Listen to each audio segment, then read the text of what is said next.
हिन बचे बचे हालत हिन बचे बचे हालत रहम कयो मुंहिंजा साईं लाल साईं रहम कयो मुंहिंजा साईं वसवारो तूं आहीं दाता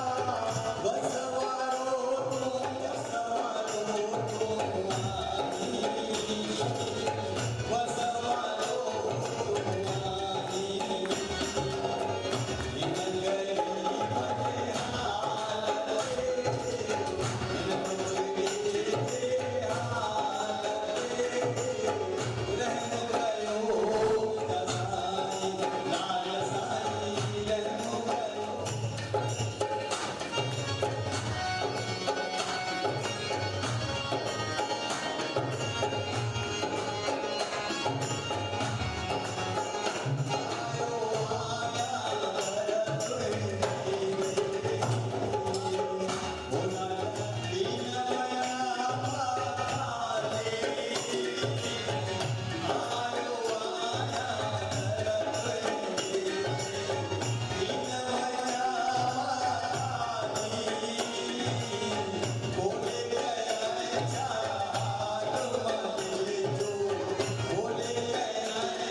त साईं संभालींदो पाण केतिरा साल संभाले हाणे बि संभालींदो असां माफ़ी घुरूं था